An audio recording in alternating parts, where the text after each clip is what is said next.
Christian that is living in any part of Kano State is safer than a Muslim that is living in any part of Plateau.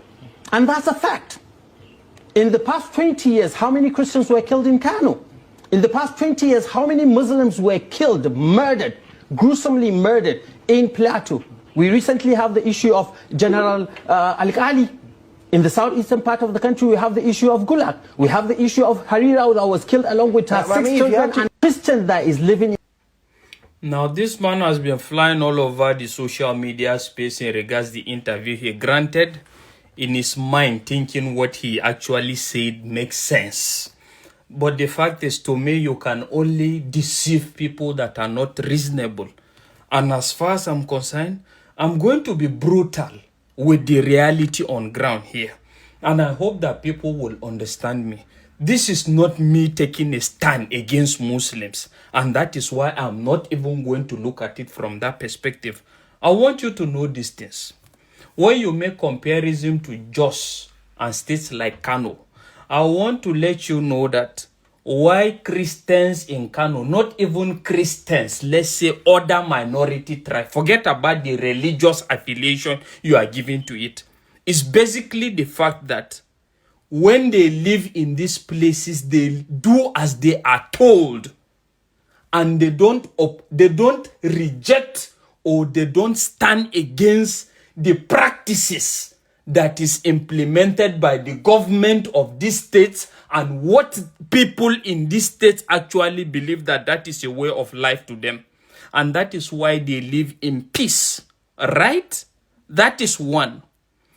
Coming back to just now, you said Muslims there living there are not living. That is why I say I'm not still going to go on the aspect of religion.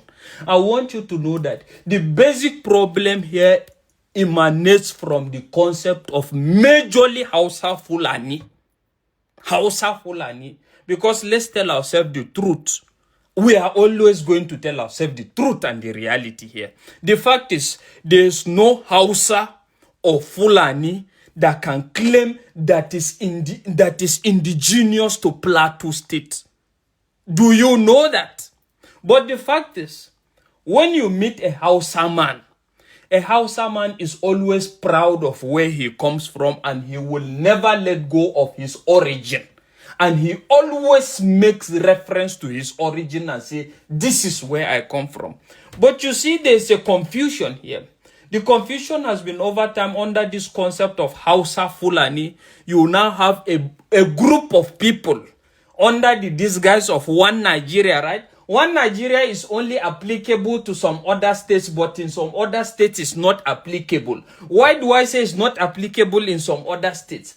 States like Kano now, that you are making mention of, I am telling you that there is no other sub-tribe or minority tribe that have found their way into the legislative arm of government and are representing people.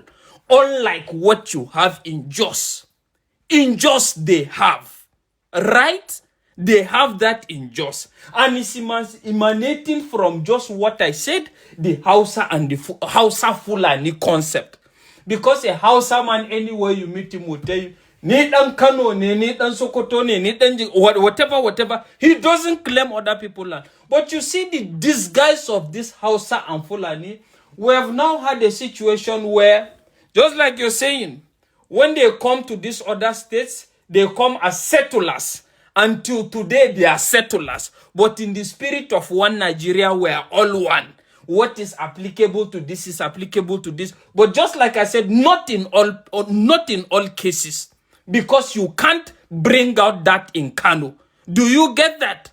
So by virtue of that now, you happen to find a situation where they are now contending and contesting for the fact that they equally have rights to represent, to be actively involved in politics. This is their land, this is their fatherland, of which these other tribes, let's put it basically now, a Hausa Fulani man can come and become a representative, a lawmaker or whatever in Jos.